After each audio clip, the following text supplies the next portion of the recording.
Meus irmãos queridos, que Deus nos abençoe.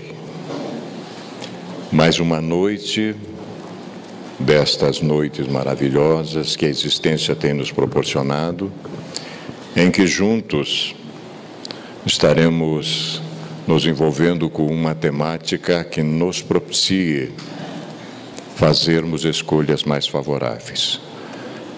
Que a misericórdia divina nos ampare a todos, amplie os nossos níveis de consciência e nos esforcemos para isso, porque a proposição é muito importante para todos nós e nós precisamos nos envolver sobremaneira com estas questões que esta existência derradeira, divisora de águas, nos proporciona. De maneiras que aproveitemos o máximo possível, e é uma alegria muito grande vê-los mais uma vez na sede da Sociedade Espírita Paz, Amor e Luz, que sempre nos recebe a todos com muito carinho. Nesta noite nós vamos ser conduzidos pela nossa querida irmã Suane Moreira Oliveira, que está aqui já presente. Suane é uma trabalhadora mais direcionada à Sociedade Espírita Amor e Caridade, mas também milita no movimento espírita regional. E ela vai nos conduzir na reflexão à cura através da evolução. Nós faremos a nossa prece agora, evocando ainda mais o amparo da misericórdia divina. Em seguida, uma pequena leitura introdutória que guarda relação com a temática, e a Suane nos dirigirá então na reflexão. Unamo-nos em pensamento, por favor. Pai da vida, que um dia na nossa retaguarda evolutiva, nos colocaste na lista simples e ignorantes. Gradativamente, de existência em existência, de experiência em experiência, chegamos à idade da razão e verificamos a capacidade que temos realmente de transformar a nossa sombra densa, iluminando-a, fazendo com que equacionemos as nossas escolhas e equívocos do mundo anterior, ajustando-nos sabiamente cada vez mais com as vossas leis sábias e justas, para que assim fazendo, exemplificando, vivenciando esses postulados de amor e de compaixão, poderemos influenciar outras almas queridas para que também tenham coragem, perseverança, denodo e possam fazer esta viagem interior tão sonhada por todos nós. Porque temos certeza absoluta que a vossa infinita misericórdia potencializará esse nosso desejo, essa nossa vontade de trabalharmos cada vez mais com afinco e com denodo na obra do bem. Abençoa-nos a todos, Pai da vida, inspira através dos vossos mensageiros celestes a nossa expositora, para que a proposição desta noite desça do nosso intelecto, agasalhe-se no nosso coração e torne-se um hábito saudável para que possamos avançar na direção da plenitude. Que assim seja, Senhor. 2008 foi um ano bom. A benfeitora querida Joana de Ângeles, além de publicar Constelação Familiar, publicou também Libertação do Sofrimento. Um trechinho do capítulo muito sugestivo, que ela deu o nome de Curas Aparentes e Curas Reais. No final do capítulo, ela diz o seguinte para nós: em qualquer processo de enfermidade, a busca da cura deve estar acompanhada do interesse pela conquista dos valores imperecíveis do espírito, agente de todas as ocorrências perturbadoras. O esforço para conseguir-se a recuperação da saúde é o fator básico para a aquisição da paz, de modo a enfrentar quaisquer situações menos agradáveis com equilíbrio e alegria existencial. É impossível uma existência humana sem as ocorrências que lhe dizem respeito. Desse modo, constitui sabedoria optar-se pela iluminação interior, a fim de entender todos os acontecimentos e vivenciá-los de modo útil para o crescimento espiritual. Finaliza a benfeitora. Assim, doença e saúde são duas constantes durante a existência física, exigindo cuidados específicos a fim de concederem os tesouros da evolução de que todos necessitam. A cura através da evolução. Mais uma vez, honrado pela presença da nossa Suane, vamos ouvi-la. Boa noite. Agradecer novamente o convite, participar desse trabalho, não é? Aqui na CEPAL. Vamos falar então sobre cura através da evolução. Vamos falar um pouquinho mais sobre cura do que sobre evolução, porque nós precisaríamos de um novo tempo, não é? Uma exposição dobrada para falar sobre lei de evolução, né? Tem muitos aspectos a serem pincelados sobre lei de evolução, lei de progresso, que é uma das leis universais, divinas, mais importantes, que regem a vida do espírito e também a vida da matéria. Mas sobre a cura, então, muitos de nós chegou ou está chegando na sociedade espírita, passando por alguma doença, algum desequilíbrio no corpo físico, desequilíbrio psicológico, psíquico, e vem em busca da cura na sociedade espírita, muitas vezes sem compreender o que significa exatamente esse processo de cura. Então, nós vamos tentar rapidamente explanar sobre isso, para que todos os amigos, todos os irmãos tenham um pouquinho mais de compreensão a respeito disso e, sobretudo, que esse processo de cura, ele é muito mais amplo e muito mais profundo do que a maioria das pessoas idealiza. Então, nós temos que partir de alguns pressupostos, de algum conhecimento, para que a gente compreenda esse processo. Certinho. Então, assim, o primeiro pressuposto que a gente tem que ter, bem definido, bem nítido, é que no universo, que tem origem em Deus, segundo a doutrina espírita, há dois elementos fundamentais, ou elementos gerais, que são o elemento material, ou matéria, e o elemento espiritual, ou inteligente, que, individualizado, somos nós, espíritos, consciências. Então, questão 27, não é? Livro dos Espíritos, nos diz que Deus, Espírito e matéria constituem o princípio de tudo que existe no universo. Então, vamos ver cada um deles. Não vamos hoje também falar sobre Deus, nos estender, mas podemos então definir Deus como a origem, né? Segundo a doutrina espírita, Deus não é uma pessoa, não se tem na doutrina espírita aquela visão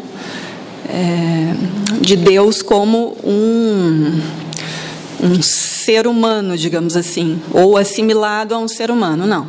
Deus é uma força superior, né? É a origem de todo o universo, e nós ainda desconhecemos a natureza íntima de Deus. Mas uma coisa é certa, essa natureza íntima de Deus não se confunde com a natureza íntima do ser humano, né? É algo muito além do que nós podemos imaginar. Então, Deus, na visão da doutrina espírita, é a origem de todas as coisas e a inteligência suprema. Nenhum de nós ainda, nenhum cientista ainda, não que eu saiba, e acho que realmente não aconteceu ainda, de se criar um espírito, um ser humano, né?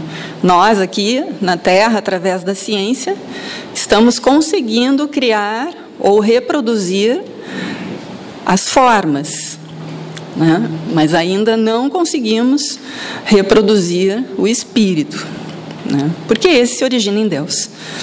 Então, alguns acham que no futuro isso vai ser possível. Nós vemos hoje, né, desenvolvimento, tecnologia da informação e tudo mais, mas como a gente fala, né, atrás de um volante sempre tem um motorista, né, e atrás de um computador de um programa de computador, de uma máquina, sempre tem uma inteligência humana.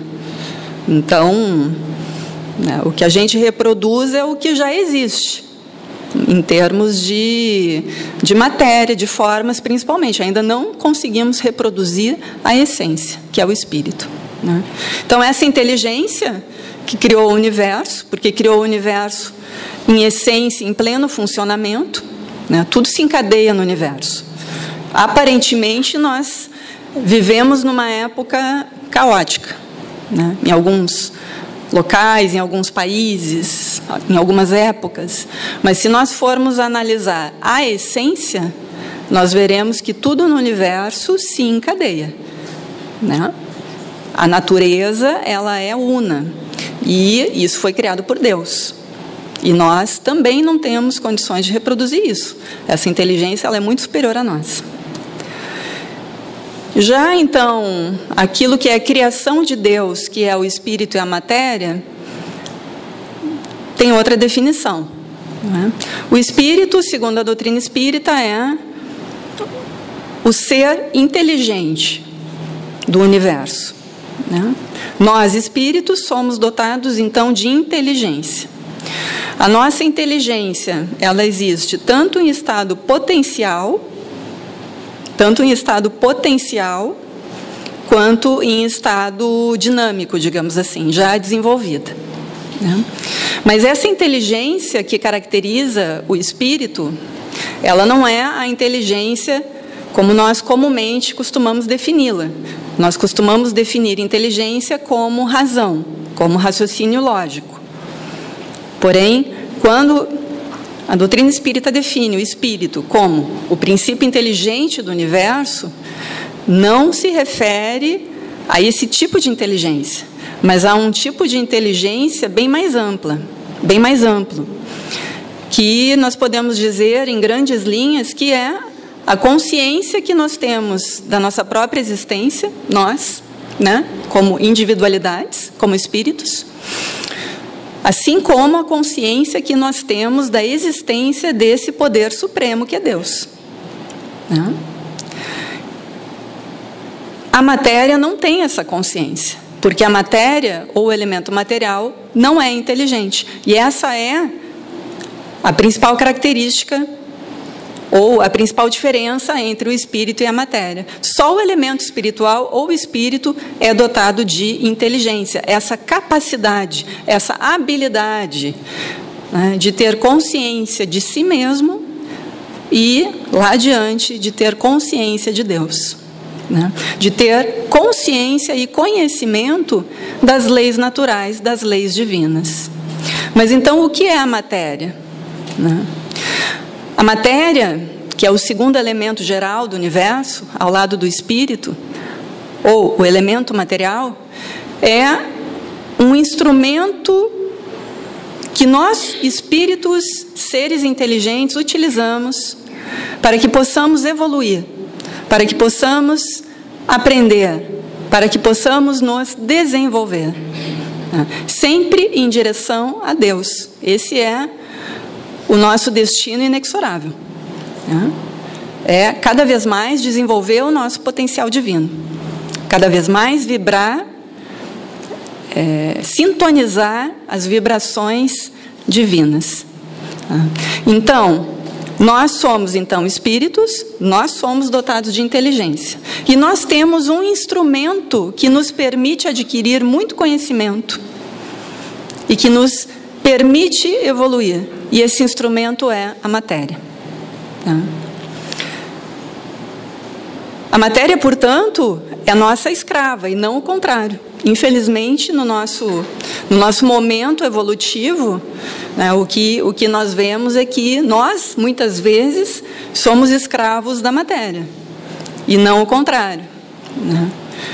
Na verdade, os bens materiais nos servem, não somos nós que servimos a eles. E assim sucessivamente. Então, é fundamental que nós compreendamos isso, que no universo existem esses dois elementos, o espírito e a matéria. e que é o espírito que manipula a matéria, é o espírito que transforma a matéria, é o espírito que se serve da matéria e não o contrário. Nós vamos ver por quê adiante. Seguindo adiante, nós vamos ver o porquê disso. Bom, quando, digamos assim, essa matéria ela tem origem em Deus, né? Ela, digamos assim, ela sai, entre aspas, das mãos de Deus, não é? Em estado puro. Essa matéria, em essência, que é extremamente sutil, né? Nós estamos ainda muito longe de identificar a sutileza dessa matéria. A doutrina espírita chama de fluido universal, né? O fluido universal, então, nós podemos dizer, nós podemos definir como sendo essa matéria mais sutil que existe, né? E que é, digamos assim, a matéria em sua essência, a matéria quintessenciada, a matéria em sua pureza.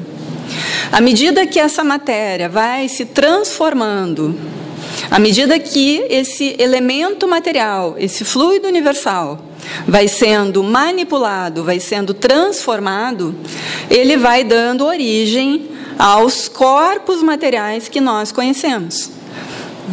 Esses corpos podem ser mais densos ou menos densos. Então, digamos aqui no mundo físico em que nós vivemos, se conhecem os estados da matéria. Então, nós temos o estado sólido, o estado líquido, o estado gasoso. Tem também, se não me engano, o estado radiante, não é? Quem estuda física aqui conhece mais que eu. Que é mais sutil ainda que o estado gasoso.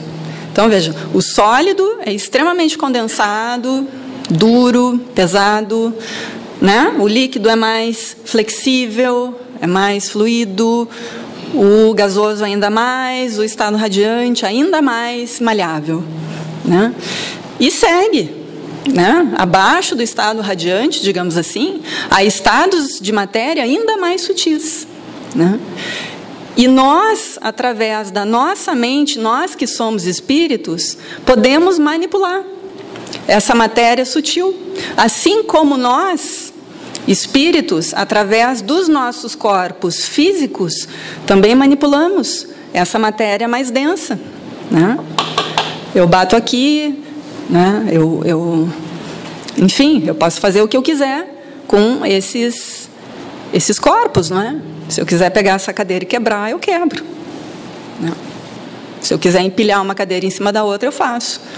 Então, eu preciso do meu corpo físico para manipular essa matéria mais densa. Mas, eu manipulo a matéria mais sutil de outra forma. Eu manipulo a matéria mais sutil através da minha mente. Então, isso é fundamental também entender. Voltamos àquilo que nós conversamos. Somos espíritos e nós é que manipulamos a matéria. Não é a matéria que nos manipula. Nós é que transformamos a matéria. Não é a matéria que nos transforma. Então, todos os corpos que nós conhecemos, sejam os mais sólidos, os mais densos, até os mais sutis, são transformações dessa matéria primitiva, dessa matéria em estado puro. Então, princípio espiritual, quando sai da mão de Deus, digamos assim, ainda não é individualizado. À medida que o princípio espiritual se desenvolve, ele se individualiza, ele adquire consciência e se transforma em espírito. Nós somos já espíritos, porque somos princípio espiritual individualizado, porque temos consciência da nossa própria existência. Assim também o princípio material, como nós vimos, à medida que ele se desenvolve, se individualiza, ele se transforma nesses corpos todos que nós conhecemos. Então, é fundamental que nós fixemos bem isso. No universo só tem dois elementos, espírito e matéria. O que não é espírito é matéria. O que não é matéria é espírito. E na origem de tudo isso é Deus. Por que é fundamental que a gente compreenda isso? Porque se eu perguntar para vocês qual é o corpo mais importante que a gente tem, o que é que vocês vão me responder? Dentre a matéria, aqui na dimensão física, né, nesse mundo físico em que nós vivemos, né, dentre todos os corpos aqui que nós temos, qual é o corpo mais importante que nós temos?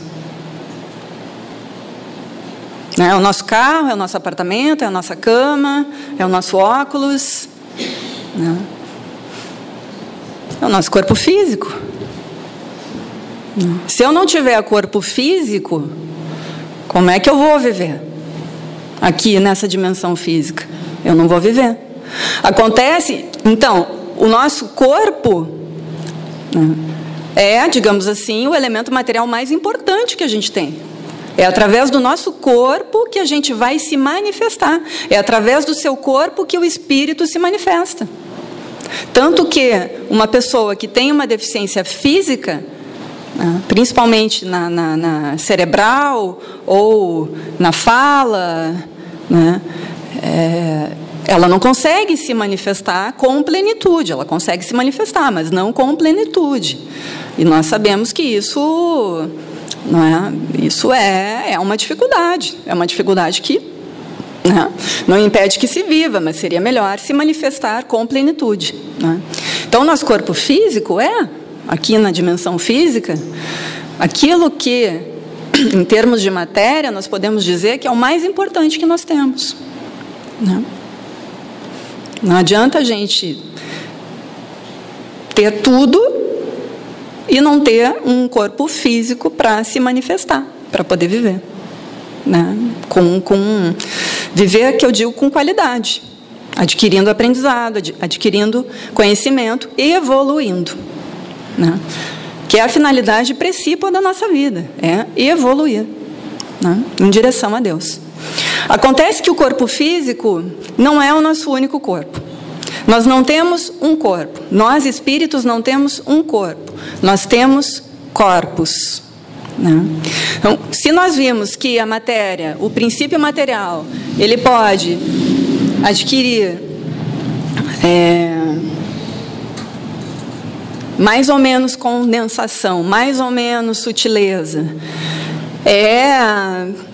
não nos parece irracional concluir que nós podemos ter, sim, mais do que um corpo, que nós podemos ter, além do corpo físico, que é o corpo mais denso, outros corpos, né, ou, segundo a doutrina espírita, outro corpo, que é menos denso, que é, digamos assim, não é físico, né, embora seja formado de elemento material, e que é o perispírito. O perispírito é matéria, o perispírito é fluido cósmico, fluido universal, né, fluido universal transformado, porém mais sutil do que o corpo físico, né? E a doutrina espírita fala em perispírito, então nós vamos respeitar isso. Mas há milênios, né, as filosofias, outras filosofias, já falavam nesses corpos sutis, que a doutrina espírita sintetiza no perispírito, mas que nós poderíamos falar também em corpo astral, ou corpo do desejo, ou corpo mental, corpo intuicional, né? Digamos assim, o perispírito, ele é uma síntese de todos esses corpos sutis, né, que são tratados separadamente por outras filosofias, né? Então, o perispírito, ele é essa substância, não é? Como fala ali, vaporosa para nós que estamos aqui na dimensão física, porém ainda muito grosseira para os irmãos que já estão vivendo na dimensão espiritual, né? Então, veja só que é uma diferença de ponto de vista, de nível evolutivo. Tá? Esse perispírito, ele nos acompanha por toda a existência. Porém, à medida que nós evoluímos, ele vai se tornando cada vez mais sutil, cada vez mais leve, cada vez mais malhável. E à medida que ele se torna cada vez mais sutil, cada vez mais malhável, ele tem um poder maior de irradiação, né? Mas esse é outro assunto. Tá? Então, aqui somos nós, né? Aqui somos nós. Somos espíritos, né? Dotados de inteligência, de consciência, livre-arbítrio e responsabilidade, né? Somos envolvidos por essa substância, por essa matéria sutil que constitui esse corpo sutil que a doutrina espírita denomina perispírito. E quando encarnamos, quando mergulhamos nessa dimensão física, nós nos vinculamos também a um corpo físico, que também é matéria, porém ainda mais densa, né? Então, o corpo físico também é elemento material, transformado, porém bastante densificado, né? O que acontece? O perispírito, ele é a matriz do nosso corpo físico, né? Quando nós estamos aqui encarnados, nós temos esse corpo físico. Quando nós desencarnamos, nós rompemos esse vínculo com esse corpo físico. Esse corpo físico, ele perde a sua vitalidade e ele se desintegra. E essa matéria, ela se decompõe, digamos assim, e volta a ser energia, né? E nós, então, retornamos à dimensão espiritual, onde nós passamos ou voltamos a viver tal qual nós somos aqui, porque continuamos sendo os mesmos, né? Porém, o corpo que nós nos utilizamos para nos manifestar na dimensão espiritual é esse corpo sutil, que é o perispírito. Acho que todos aqui que têm um pouco já de conhecimento da doutrina espírita já ouviram falar sobre perispírito, mas não sei se tem alguém aqui chegando pela primeira vez ou tomando contato com o assunto pela primeira vez. A gente está tentando expor de uma forma bem simples, não é? Então, retornamos para a dimensão espiritual e lá nós temos sim um corpo, né? Que é o nosso perispírito, né? É como se nós estivéssemos mergulhados na água, né, em uma piscina, no mar, na praia, com uma roupa de neoprene, né? Então, além de nós estarmos dentro da água, essa roupa de neoprene, ela também dificulta a nossa movimentação, né? Aí, quando a gente sai, né, sai da piscina, sai da água e tira a roupa de neoprene, é aquele alívio, né? Aquela sensação gostosa. Puxa, agora fiquei mais leve, agora eu consigo me movimentar com mais facilidade. Eu tenho mais flexibilidade nos meus movimentos. Não é uma sensação gostosa? Não é bom? Pois a mesma coisa acontece quando a gente desencarna.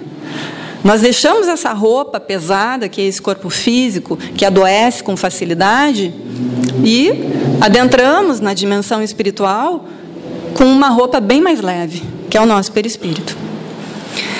Como nós falamos, esse perispírito, ele é matéria, e nós aqui moldamos a matéria.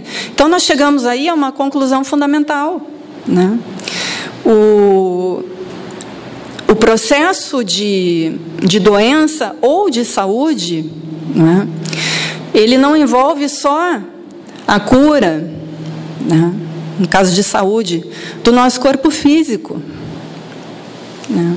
O processo de saúde, ele envolve também a cura do nosso perispírito, né? E o principal elemento desencadeador da cura somos nós mesmos, espíritos, porque somos nós que mandamos nos nossos corpos, digamos assim, por intermédio daquilo que nós pensamos, daquilo que nós sentimos. É nesse ponto que nós gostaríamos de chegar, né? Quando nós viemos buscar a cura, qual é o nosso primeiro erro? É que nós buscamos apenas a cura do corpo físico. Nós não buscamos a cura do nosso corpo energético, nós não buscamos a cura do nosso corpo sutil, do nosso perispírito. E o segundo ponto, o segundo erro que nós cometemos, tá? Nós sempre buscamos a cura exterior. Nós sempre queremos que alguém nos cure. E a cura verdadeira, a cura fundamental, a cura essencial é a cura interior. É a cura de dentro para fora e não de fora para dentro. Por quê? Porque eu posso curar o sintoma. Eu posso curar o meu corpo físico através de uma cirurgia, de um procedimento ambulatorial, de uma medicação alopática. É físico tratando corpo físico. Agora, essa doença que se instalou no meu corpo físico, ela é apenas a ponta do iceberg. Ela é apenas o sintoma de uma doença muito mais profunda que se iniciou no meu perispírito, né? E que antes de se iniciar no meu perispírito, se iniciou em mim, eu que sou espírito, através da minha forma de viver, através dos meus hábitos de vida, através dos meus hábitos mentais, através do meu comportamento emocional, através da forma como eu reajo a tudo aquilo que acontece na minha vida. Então, o processo de cura, ele é muito mais amplo do que nós imaginamos, porque é um processo dinâmico, ele é um processo constante que surge no espírito, que surge em nós, dentro da nossa mente e do nosso coração. Nós estamos 24 horas por dia construindo a nossa saúde ou a nossa doença.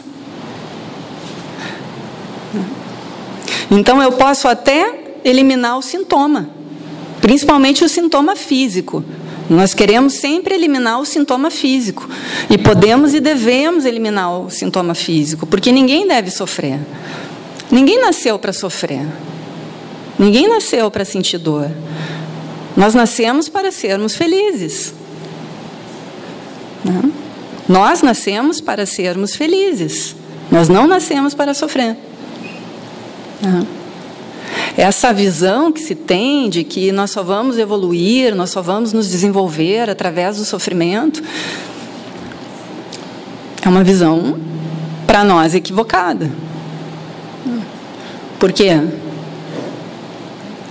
Porque o sofrimento, a dor, só acontece na nossa vida quando a gente já pegou o caminho errado. Mas eu não sou obrigada, eu não sou obrigado a trilhar o caminho que me distancia de Deus.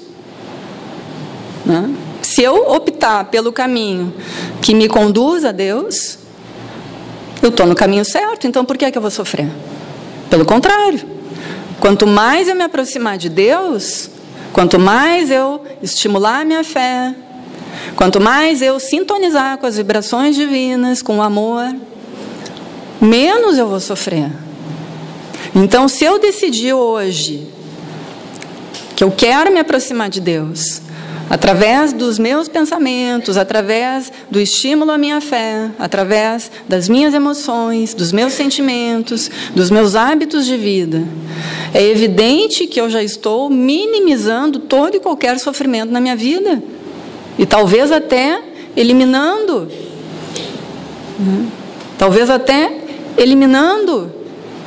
eventuais sofrimentos que eu houvesse de ter. Por quê? Porque o processo é muito dinâmico. A vida é muito dinâmica. Não existe isso. Eu matei alguém numa encarnação anterior e agora eu tenho que morrer assassinado. A vida não é matemática. É evidente que, se eu cometi um ato de desequilíbrio no passado, eu vou ter que reequilibrar aquilo que eu desequilibrei. Agora, eu posso reequilibrar isso de muitas formas, inclusive através do amor. E atenuar, então, aquilo que eu tenho que passar no futuro. Então, essa visão de que nós temos que sofrer, que muitas vezes ela é impregnada dentro das religiões cristãs, hoje talvez não seja a mentalidade mais correta, né? Viver feliz, viver alegre só nos traz saúde.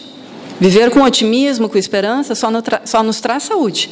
O contrário, viver com pessimismo, buscar o sofrimento, buscar a depressão, buscar a tristeza, achando que nós temos que sofrer, isso tem outro nome. Isso se chama culpa, né? Essa pessoa é a pessoa que não se perdoou. Isso é diferente. E o Cristo já nos disse, perdoai 70 vezes, 7 vezes, inclusive a si mesmo, né? Então, erramos hoje, nos conscientizamos de que erramos, lógico, isso vai nos gerar arrependimento, vai nos gerar, né, uma situação, é difícil, não é? O arrependimento não é fácil. Mas se temos ainda a vida ao nosso dispor, se temos ainda o amanhã, a partir de amanhã vamos começar a amar, né? Como Cristo dizia, vai e não peques mais. Né? Jesus não condenava ninguém, né? Definitivamente, ele simplesmente dizia, tua fé te salvou, vai e não peques mais, pronto. Né? Vá, siga adiante, agora que você já aprendeu, esse aprendizado, coloque em prática, não repita o erro. É simples assim, né? Então, acabamos aí nos estendendo, não é? Para mostrar que esse processo de cura, ele é um processo constante, é um processo 24 horas por dia, inclusive durante o nosso sono do corpo físico, né? Nós nos desprendemos e continuamos em estado de vigília na dimensão espiritual, né? Alguns lembram do que vivenciaram na dimensão espiritual, outros não, né? Mas estamos constantemente construindo esse processo de cura através daquilo que sentimos, daquilo que pensamos, através dos nossos hábitos de vida, e, portanto, a responsabilidade é nossa, né? E só nossa e primordialmente nossa. Não que não soframos influência do meio ambiente, não que as pessoas não nos prejudiquem, não é? E nos causem tristezas, dores às vezes, não é? Decepções, frustrações. Mas a responsabilidade pela forma como nós reagimos a tudo que nos acontece, essa é unicamente nossa. Então, se nós adoecemos, a responsabilidade não é de ninguém, a responsabilidade é nossa. E assim como nós tivemos responsabilidade por adoecer, porque nos deixamos conduzir, né, por pensamentos malsãos, pelo pessimismo, por emoções desequilibradas, de ódio, de rancor, de raiva, de ira, de medo, também nos compete reconstruir a nossa saúde, da mesma forma como nós perdemos temporariamente a saúde do corpo físico e do corpo perispiritual. Então, a cura, acima de tudo, é a autocura. E é isso o que nós procuramos proporcionar a todos aqueles que vêm na sociedade espírita. Essa conscientização, não é? De que é necessário mudar a mentalidade para reequilibrar de forma profunda a saúde, e não apenas de forma superficial. Né? Reequilibrar o corpo físico, sim, mas também reequilibrar o perispírito através da mente e do coração. Né? Isso se chama evolução. Né? E é por isso que a cura profunda, ela tem uma relação estreita com o processo evolutivo. Então, à medida que nós evoluímos, à medida que nós adquirimos conhecimento das coisas do Espírito e passamos a cultivar uma fé sólida, ou seja, passamos a ter uma consciência plena a respeito da existência de Deus, né? Da existência desse ser superior, passamos a ter consciência das leis divinas, que são leis imutáveis, inexoráveis, nós não podemos mudar. Né? E passamos a viver de acordo com essas leis, né? Nós estamos evoluindo né? Para nos conectarmos constantemente com Deus e por consequência natural, estamos reequilibrando o nosso perispírito, né? E estamos, então, trazendo saúde ao nosso corpo físico. Então, essa é a cura verdadeira. Essa é a autocura, essa é a cura essencial. Quando nós dizemos que nós temos que buscar a evolução, né?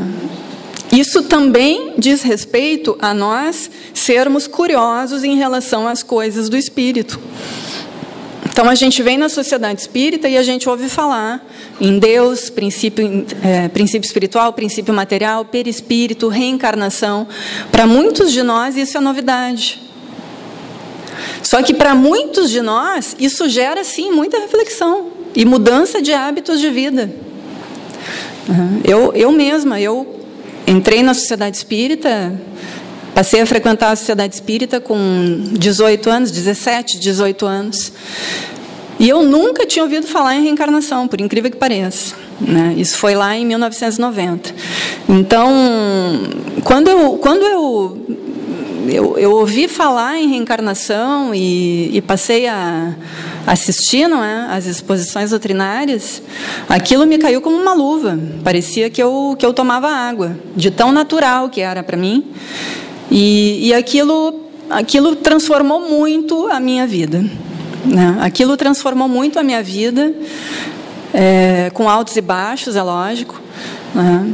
Mas hoje eu busco esse processo evolutivo. Hoje eu leio muito. Hoje eu leio muito sobre isso, porque quanto mais conhecimento eu tiver, mais eu vou crer, mais eu vou ter fé, né? Mais eu vou conhecer as leis divinas, e me alinhando às leis divinas, eu vou viver em mais equilíbrio e mais feliz. E a principal lei divina é a lei do amor, né? A principal lei divina é a lei do amor, né? Esse amor é essa força que se manifesta através de perdão, de bondade, de tolerância, de paciência, de caridade, né? De diversas maneiras. Essa força, essa energia que é o amor se manifesta, né? E viver através do amor é lei divina também. É por isso que quando nós não vivemos através do amor, não cultivamos todas as virtudes que decorrem do amor, nós caímos em desequilíbrio. Isso é lei divina. Então, a partir do momento em que eu conheço as leis da natureza, as leis divinas, eu passo a viver melhor. Mas eu tenho que buscar isso, né? Assim como nós buscamos isso na sociedade espírita. Hoje, cada um de nós poderia estar em outro lugar, e, no entanto, estamos aqui, buscando conhecimento, buscando fé, buscando evolução. Mas temos que colocar em prática. Então, não adianta nada, não adianta apenas adquirir conhecimento intelectual. É necessário colocar em prática. E aí entram os nossos sentimentos, as nossas emoções, quando nós vivenciamos, especialmente, situações difíceis, não é? E temos que exercitar perdão, tolerância, paciência, resignação e tudo mais. Compreensão, compaixão, porque no frigir dos ovos todos nós somos irmãos. Em essência nós somos irmãos. Nós todos somos formados da mesma essência, que é a essência divina. Porém, ainda vivemos num mundo em que há, aparentemente, uma diversidade muito grande. Mas essa diversidade é apenas material, ela não é na essência. Em essência, somos todos irmãos. Temos todos origem divina e temos todos um potencial divino que está se desenvolvendo. E isso se chama evolução. E nós reencarnamos exatamente para desenvolver esse potencial divino. E através dessa evolução, nós vamos naturalmente vivendo com saúde. Mas, às vezes, só a autocura não é suficiente, porque o desequilíbrio já se instalou com muita intensidade. Então, aqui, não é? Faça-se conforme a vossa fé, Evangelho segundo Mateus. Faça-se conforme a vossa vontade. A vontade é um atributo do Espírito, é um atributo nosso, é o livre-arbítrio. Então, faça-se a saúde ou faça-se a doença, de acordo com a vossa fé, com a vossa vontade. Mas, por vezes, então, só a força interior não é suficiente para nos reequilibrar, até porque, espiritualmente, ainda somos muito frágeis, muito fracos. Então, aí nós também temos aqui na Sociedade Espírita uma terapia que se chama fluidoterapia. Para que a gente entenda a fluidoterapia, é necessário que a gente parta do pressuposto de que temos esse corpo sutil, que é o perispírito. Por quê? Porque isso que a gente faz depois da exposição doutrinária é uma transmissão de fluidos perispirituais. Nada mais além disso. Né?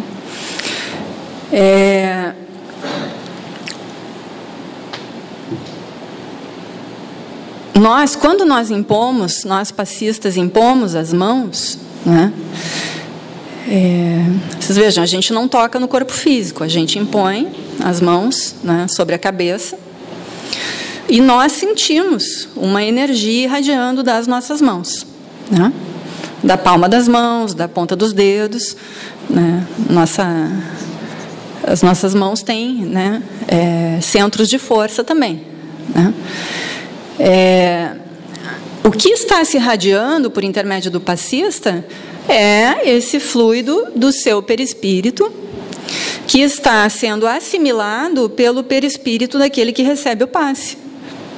Quando nós impomos as mãos sobre a cabeça, é porque aqui no topo da nossa cabeça tem um centro de força, né, ou chakra, né, que se chama coronário, que é um dos maiores e o principal que nós temos, tá? Que se chama também de lótus de 1000 pétalas, porque ele tem, segundo aqueles que têm sensibilidade psíquica, ele tem essa formatação, essa forma de uma lótus, uma flor de lótus, né? Que até essa que eu tenho aqui, com centenas de pétalas. Então, também se chama de lótus de 1000 pétalas. Então, por intermédio desse centro de força coronário, esses fluidos perispirituais são transmitidos ao perispírito, ao corpo sutil daquele que recebe o passe, e a partir do corpo sutil, do perispírito, daquele que recebe o passe, se transmite. Esses fluidos salutares se transmitem ao corpo físico e, por isso, muitas vezes, dentro da sociedade espírita,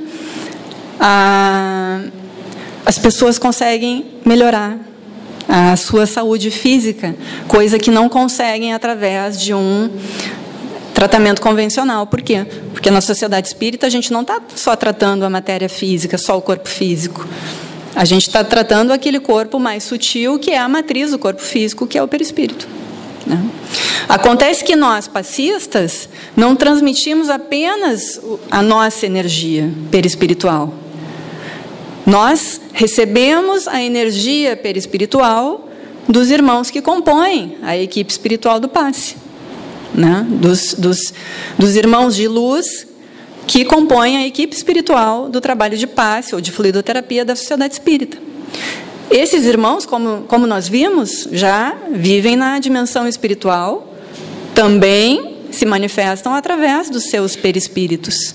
Por serem espíritos mais desenvolvidos, mais iluminados, eles nos transmitem, né? Transmitem ao passista uma energia de excelente qualidade que interage com a própria energia do passista e é transmitida, então, àquele que necessita dessa energia, desses fluidos salutares, né? Que, então, vão reequilibrar o perispírito e o corpo físico daquele que está doente. Na sociedade espírita é assim que funciona, né, a fluidoterapia. Então, a gente vê ali, ó,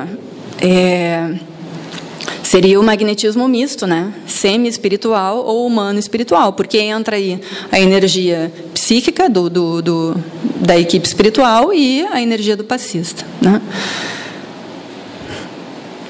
O efeito disso vai depender muito daquele que está recebendo essa energia, né? Por quê? Porque os nossos centros de força também são ativados, digamos assim, para receber uma energia por nós. Se nós viemos aqui receptivos, mentalmente receptivos, nós vamos absorver essa água cristalina, essa energia cristalina. Agora, se nós viemos aqui desconfiados, nós já vamos, digamos assim, fechar o nosso centro de força. Nós não vamos permitir assimilar essa energia que nós temos aqui dentro da sociedade espírita. Por outro lado, há desequilíbrios e desequilíbrios, doenças e doenças. Nem sempre nós vamos sair daqui curados, mas muitas vezes, ou quase sempre, nós vamos sair daqui melhorados. Por vezes sairemos curados, e por vezes não teremos merecimento para receber a cura do corpo físico, porque aquela doença ainda é necessária para nos manter em estado de reflexão. Por vezes já teremos esse merecimento, então receberemos a cura.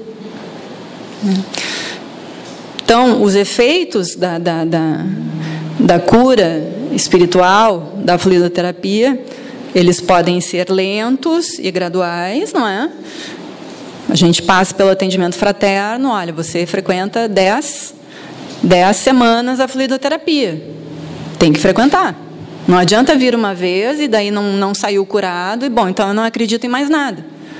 Porque essas curas instantâneas, elas são raras. Primeiro, elas dependem do nosso merecimento. Segundo, elas dependem de um médium e de uma equipe espiritual que tenha uma energia muito, muito elevada, que realmente tenha um efeito muito forte, assim como eram as curas de Jesus. Jesus tinha um magnetismo extremamente poderoso, porque Jesus vivia conectado com Deus.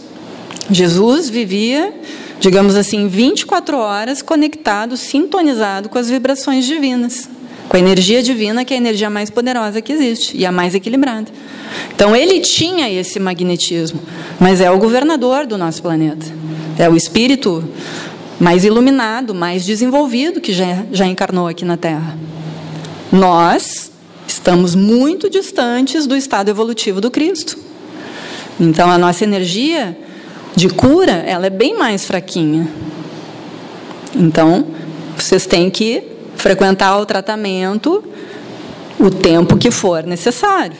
E essa cura, ela vai ser lenta, gradual, quando ela acontecer. E durante esse tempo, vocês já estão aqui também adquirindo conhecimento através das exposições doutrinárias. Por isso que aqui na Sociedade Espírita nós não fazemos trabalhos de consulta e cirurgia espiritual. Porque nós não queremos que as pessoas venham aqui apenas para obter a cura do corpo físico e depois vão embora, sem se transformar intimamente. Nós queremos que as pessoas obtenham a cura do corpo físico, do corpo perispiritual, mas que as pessoas também se transformem intimamente. Que as pessoas que nós saiamos daqui melhores do que quando aqui chegamos. Mais harmonizados, mais amorosos, mais altruístas,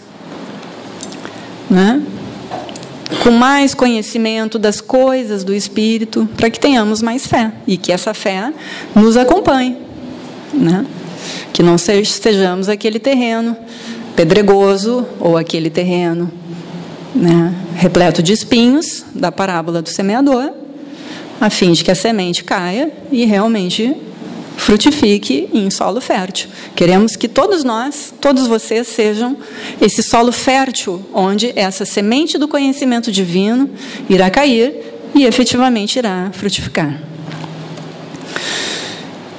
Então,